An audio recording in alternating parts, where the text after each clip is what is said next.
Hello friends, Bhagwati PG college की online classes में आपका स्वागत है। आज का हमारा टॉपिक रहेगा एडेप्टेशन इन प्रोटोजोआ।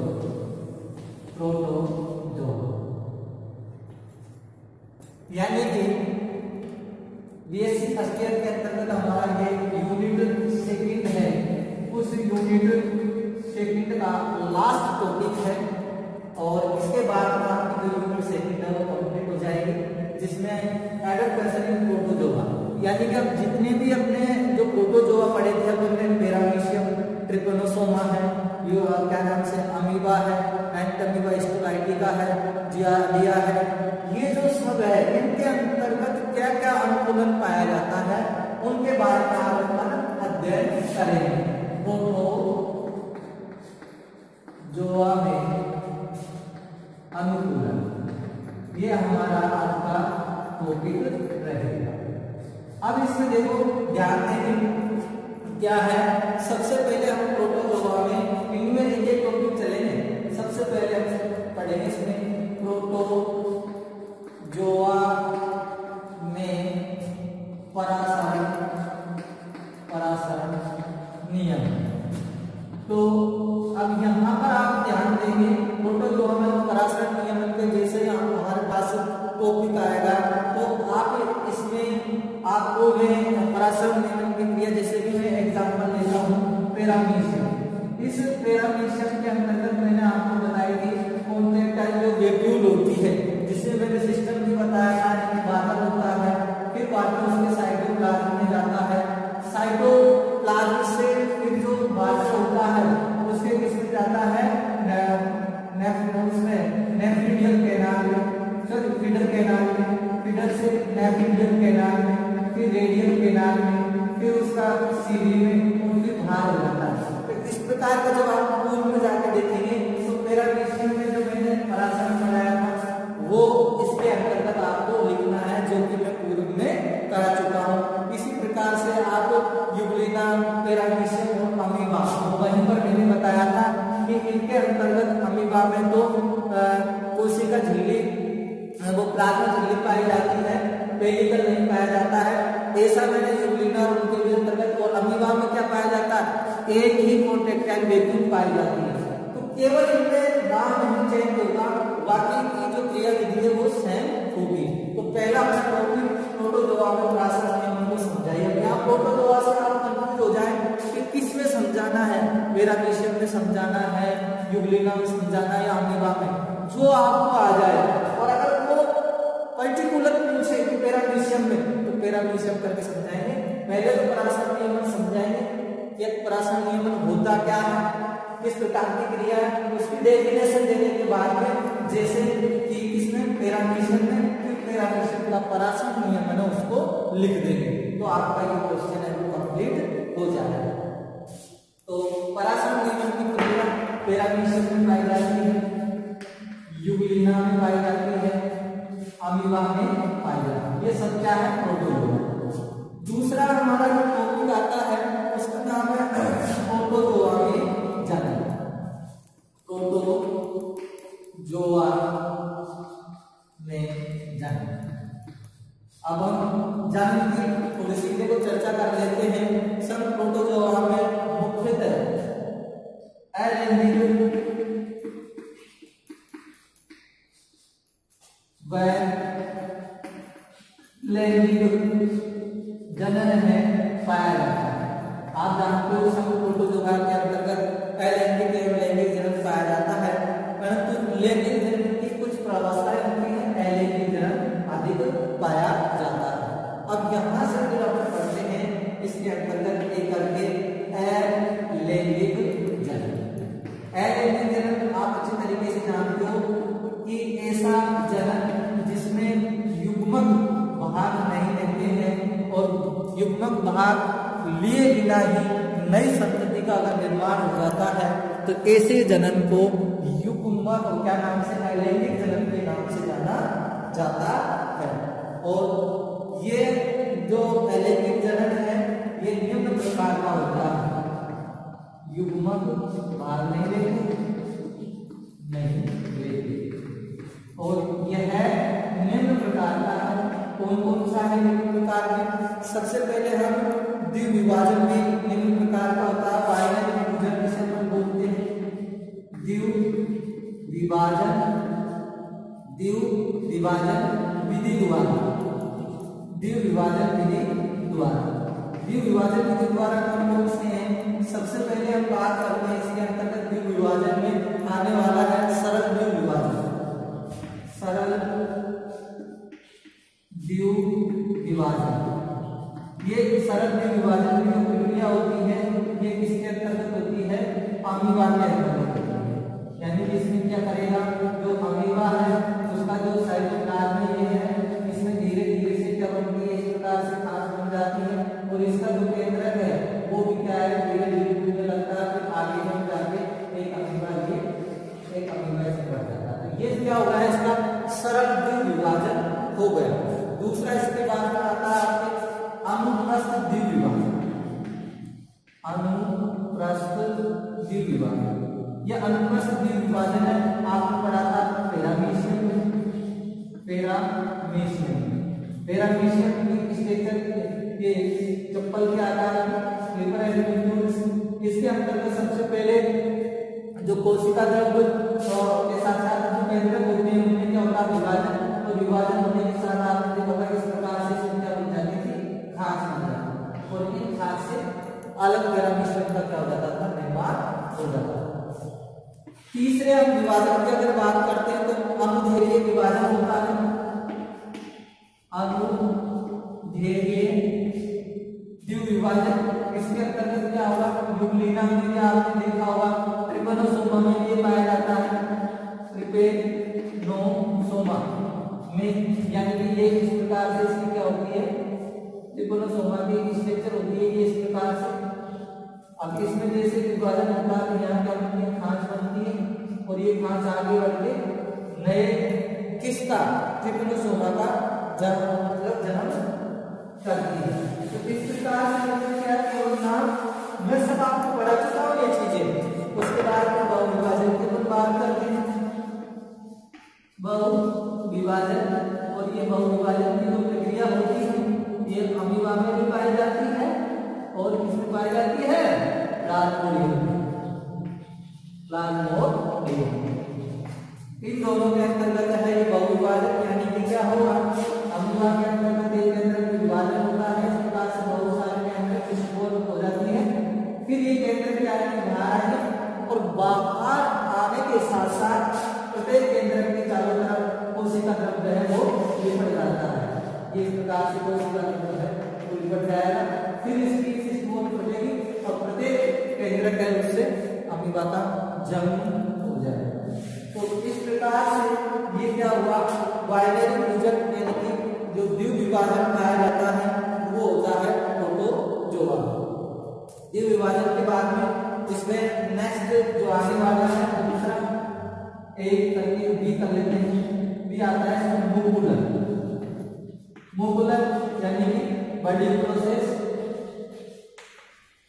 बर्डिंग जो प्रोसेस पाई जाती है नॉक्टिक्यूला, एक तो पाई जाती है ये नॉक्टिल्यूका में, ल्यूका इसमें पाई जाती है, जिसके अंतर्गत क्या है, वो ही बंड का निर्माण होता है। यानी कि ये नॉक्टिक्यूला की स्ट्रक्चर है, इसके अंतर्गत इसका जो कोशिका द्रव्य है उसमें क्या होती है, और अतिमध्य होने के बाद ये बंड से नया नॉक्टिक्यूला का निर्माण हो जाता है। तो इस प्रकार से मुकुलर की जो प्रोसेस होती है वो नॉक्टिल्यूका के अंतर्गत पाई जाती है।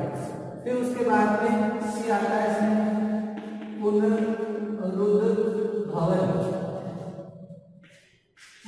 भवन की प्रोसेस है, ये भी अमीबा के अंतर्गत पाई जाती है, अमीबा पैरामीशियम के अंतर्गत देखने को मिलती है। तो इस प्रकार से ये सिंपल सा अपना क्या हुआ, अलैंगिक जनन हुआ। अब हम लैंगिक जनन की चर्चा करेंगे। अब किसकी चर्चा करेंगे, हम लैंगिक जनन। आई बात समझ में? अब हम लैंगिक जनन की चर्चा करते हैं। युग्मकों का संलयन होगा। सेकंड यानी कि बी करके आ जाता है अपने पास लैंगिक जन्म, युग्मकों का संलयन होता है, यानी कि इसमें दो जाति भाग लेती है। युग्मकों के संलयन से क्या होता है, नई संतति का निर्माण होता है। नई संतति है उसका क्या होता है, निर्माण होता है। और निर्माण के अंतर्गत इसकी निम्न प्रावस्थाएं हैं। सबसे पहली जो प्रावस्थाएं इसके अंतर्गत आती है वो आती है युग्मक संलयन। युग्मक संलयन जिसे सिंगेमी के नाम से जाना जाता है, जिसे सिंगेमी के नाम से जाना जाता है। इसमें क्या हुआ, युग्मकों का संलयन होता है और युग्मकों का जैसे ही संलयन होगा तो संलयन के पश्चात नई जो संतति है उसका क्या हो जाता है भाई, निर्माण हो जाता है। तो इस प्रक्रिया को किसके नाम से जाना जाता है, युग्मक संलयन के नाम से जाना जाता है। अब आप यहाँ जैसे ही चर्चा करेंगे युग्मक संलयन की, तो युग्मक संलयन भी क्या होता है, निम्न प्रकार का होता है। इसके भी क्या है, बहुत सारे क्या है टाइप है। तो युग्मक संलयन की हम बात करते हैं, इसमें 3 होते हैं। एक तो युग्मक संलयन, दूसरा इसके अंतर्गत होता है कॉन्जुगेशन, जिसे संयुग्मन बोलते हैं, पैरामीशियम में संयुग्मन। और तीसरा इसके अंतर्गत होता है अंतः मिश्रण। तीसरा का जो नाम है इसके अंतर्गत ऑटोमिक्सिंग, अंतः मिश्रण, अंतः मिश्रण। लैंग्वेज में ऑटोमिक्सिंग, यह है कॉन्जुगेशन।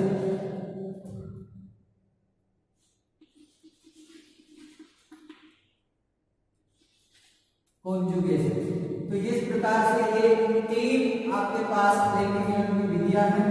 सबसे पहले हम युग्मक संलयन की जैसे ही चर्चा करते हैं तो वह प्रक्रिया जिसमें 2 या 2 कोशिकाएं एक दूसरे से संलयित होती है, यानी कि इसमें क्या होंगे, 2 युग्मक या 2 सेल आपस में संलयित हो जाती है, संलयित हो जाती है और वो होकर के नई संतति का अगर निर्माण करती है तो उसे हम युग्मक संलयन के नाम से जानते हैं। तो 2 युग्मक या 2 सेल्स आपस में अगर कॉन्जुगेट होती है, जुड़ती है, तो उसे हम युग्मक संलयन के नाम से जाने जाएंगे। और ये है निम्न प्रकार के, ये क्या है, निम्न प्रकार के। अब निम्न प्रकार के कौन से हैं, तो उसको आप यहां से देखें। अपन युग्मक संलयन लैंगिक जनन में चल रहा है, ध्यान देंगे, इधर देखिए बी पॉइंट चल रहा है। क्या चल रहा है, लैंगिक जनन। और लैंगिक जनन की निम्न विधियां हैं, उसमें फर्स्ट कौन सी है, आपको सिंगेमी, इसे युग्मक संलयन के नाम से जाना जाता है। और इसकी निम्न विधियां हैं, निम्न विधियां हैं। उसमें से फर्स्ट अगर हम विधि की बात करते हैं ए, तो एक विधि का नाम है इसमें माइक्रोगेमी, माइक्रोगेमी। अब इस माइक्रोगेमी के अंतर्गत होता क्या है, नाम से स्पष्ट है, इसको हिंदी में बोला जाता है लघु युग्मक संलयन। अब नाम से स्पष्ट होगा लघु युग्मक संलयन, यानी कि इस प्रकार की जो प्रोसेस है इसमें लघु युग्मकों का संलयन होगा, यानी कि जब 2 छोटे युग्मक आपस में संलयित हो जाते हैं तो उसे लघु युग्मक संलयन के नाम से जाना जाता है। जब 2 छोटे युग्मक आपस में क्या हो जाते हैं, संलयित हो जाते हैं, तो इसे लघु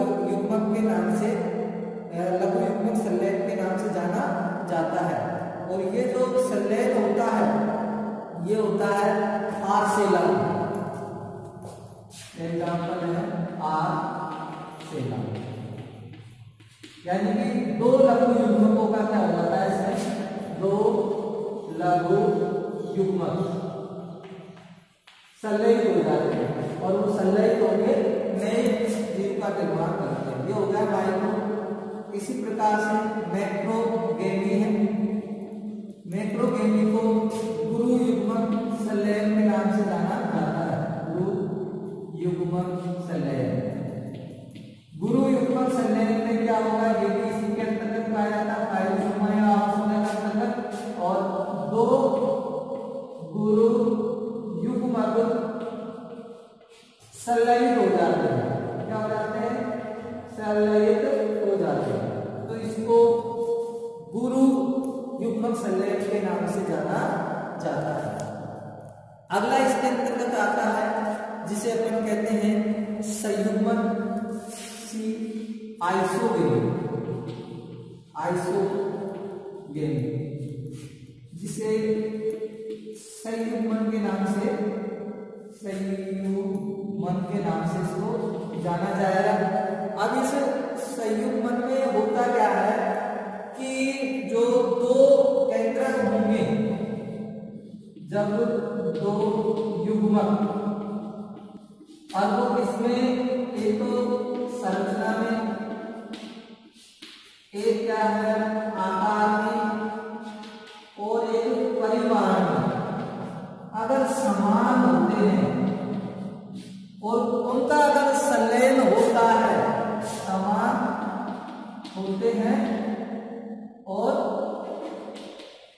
दोनों आपस में क्या हो जाते हैं, संलयित अगर हो जाते हैं, तो उसे आइसोगेमी के नाम से जाना जाता है। किसके नाम से जाना जाता है उसको, आइसोगेमी यानी कि संयुग्मन के नाम से उसको जाना जाएगा। और इस प्रकार का जो जनन है अधिकतर कोरा यूनिकोरा या फाइटोमोनेलिडा की जो क्लास होती है उनके अंतर्गत देखने को मिलता है। फाइटोमोनेलिडा,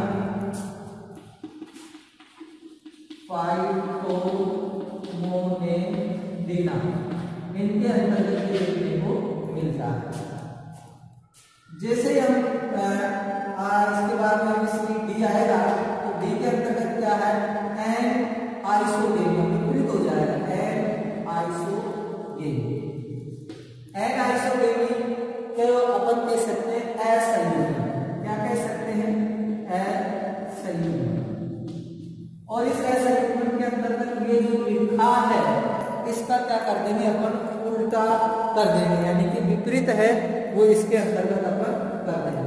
जैसे ही हम विपरीत करेंगे फाइटोमोनेलिडा के अंतर्गत इसमें एन आइसोगेमी में, तो दो युग्मक संरचना आकार और परिमाण में समान नहीं होते हैं। तो इस प्रकार का जब संलयन होता है तो वो इसके अंतर्गत आ जाता है। इसके अंतर्गत एन आइसोगेमी के अंतर्गत आता है। और इसके अंतर्गत जो आने वाले हैं वो स्पोरोजोआ का फाइटोमोनेलिडा आते हैं। स्पोरोजोआ क्लास के जो सदस्य होते हैं, एग्जाम्पल में आप ध्यान देख सकते हैं, स्पोरोजोआ क्लास और फाइटोमोनेलिडा, ये क्लास इसके अंतर्गत आती है। अगला जैसे बात करते हैं तो उसका नाम है होलोगेमी। ई के अंतर्गत आएगा आपके होलोगेमी। ये होलोगेमी जो होता है इसके अंतर्गत संपूर्ण जीव ही, यानी कि यहां युग्मक नहीं होता है, संपूर्ण जीव ही क्या हो जाता है, संलयित हो जाता है और संलयित होकर नई संतति का अगर निर्माण करता है। और ये राइजोपोडा की जो क्लास होती है उसके अंतर्गत देखने को मिलता है, राइजोपोडा और फ्लैजिलेटा, इनके अंतर्गत देखने को मिलता है। इसके बाद में हम बात करते हैं नेक्स्ट की। नेक्स्ट का है ऑटोगेमी। ऑटोगेमी, और जो ऑटोगेमी जो जनन होता है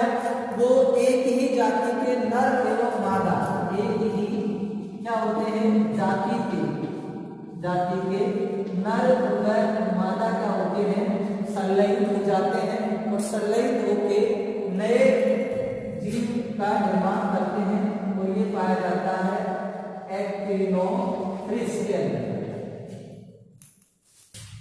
लास्ट इसके अंतर्गत आ जाता है जी और जी के अंतर्गत इसमें है आपके एक्सोगेमी।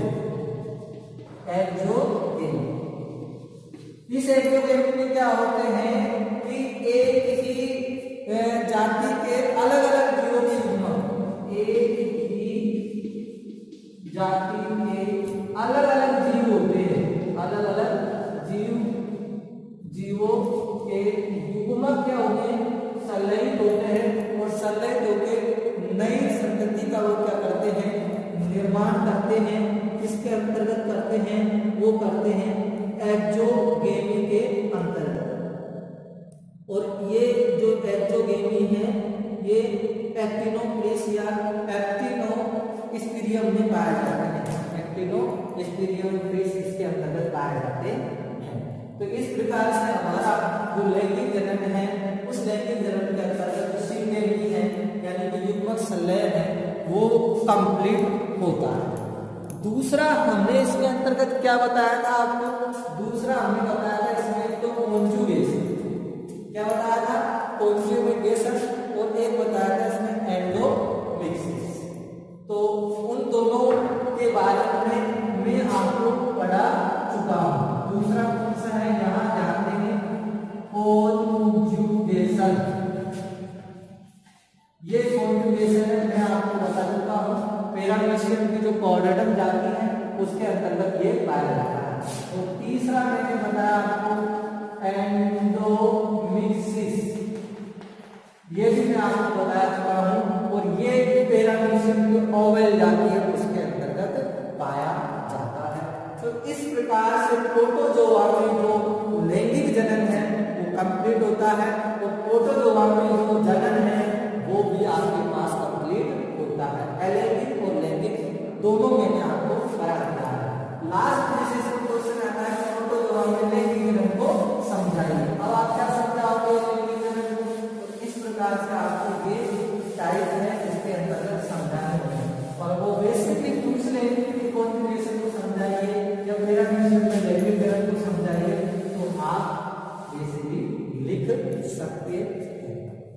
अब हमारा आगे का जो टॉपिक आता है वो आता है प्रोटोजोआ में पोषण।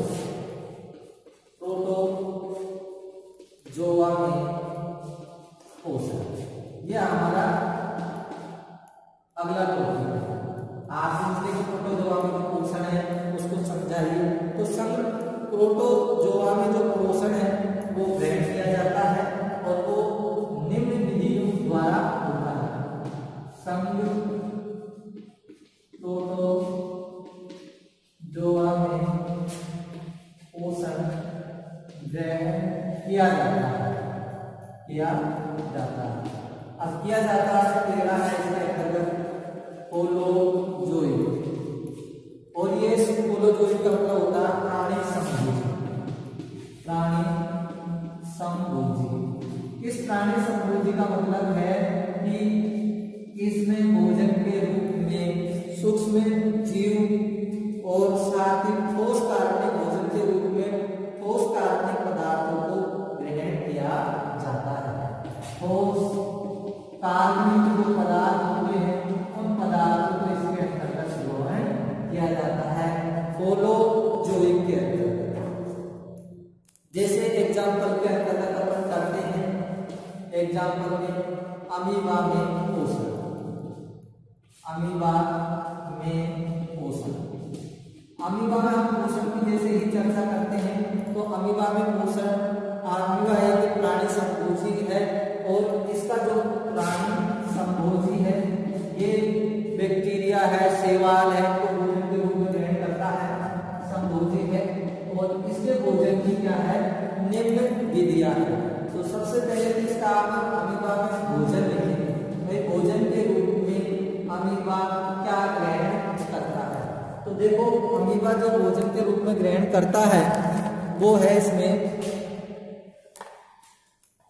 एक तो सूक्ष्म शैवाल है, बैक्टीरिया है, सूक्ष्म शैवाल है, बैक्टीरिया है, और इसके बाद में ठोस कार्बनिक पदार्थ, इनको क्या करता है, भोजन के रूप में ग्रहण करता है। फिर उसके बाद में आता है आसन विधि का मतलब ये है भोजन को किस प्रकार से अमीबा ग्रहण करता है। तो इस जो मैकेनिज्म है आसन विधि की, इस आसन विधि की जो प्रक्रिया है उसको अपन नेक्स्ट वीडियो में पढ़ेंगे। आसन और आसन में लिखते हैं इसमें निम्न विधियां हैं। अब उन विधियों में से 3-4 विधियां हैं जिसके द्वारा क्या है अमीबा भोजन ग्रहण करता है। तो इसके अंतर्गत अमीबा भी अगर भोजन ग्रहण कर ले तो आपको ये लिखना है, और प्रोटोजोआ अगर पूछे तो अमीबा की एक जो विधियां है और ये होलोजोइक, इसके बाद में इसमें मृतोपजोइक है, तो इस प्रकार के इसके अंतर्गत पोषण कंप्लीट होगा।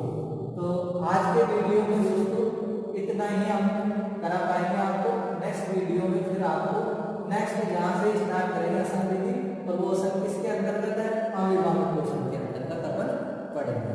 तो मुझे लगता है कि 1 या 2 दिन के अंतर्गत नेक्स्ट एक और वीडियो लगेगा इसके अंतर्गत, ये कंप्लीट हो जाएगा। क्या कंप्लीट हो जाएगा, प्रोटोजोआ में अनुकूलन, और इस प्रकार से यूनिट आपकी जो फर्स्ट है वो क्या नाम है, सेकंड है, वो कंप्लीट हो जाएगा। तो आज हमने प्रोटोजोआ में क्या क्या पढ़ा। एक तो प्रोटोजोआ में सबसे पहले हमने जो स्टडी की थी वो की थी पराशर नियमन की। फिर उसके बाद में प्रोटोजोआ के अंतर्गत हमने जो जनन को पढ़ा था, जनन की 2 विधियां, अलैंगिक और लैंगिक। अलैंगिक के अंतर्गत हमने द्विविभाजन के प्रकार, सरल प्रकार का, अनुदैर्घ्य, अनुप्रस्थ प्रकार का, फिर हमने इसमें मुकुलन पढ़ा, पुनरुद्ध भवन पढ़ा। इस प्रकार से शोध में अलैंगिक जनन है वो कंप्लीट हुआ। फिर हमने लैंगिक जनन की 3 विधियां, कॉन्जुगेशन, सिंगेनिंग और एंडोमिक्सिस की फिर 4-5-6 विधियां अपन ने पढ़ी थी। फिर उसके बाद में कॉन्जुगेशन पैरामीशियम का पढ़ा दिया, एंडोमिक्सिस है वो भी आपको पढ़ा दिया है। तो इस प्रकार से हमारा जनन हुआ, फिर हमारा पोषण चल रहा था, पोषण में हम अमीबा तक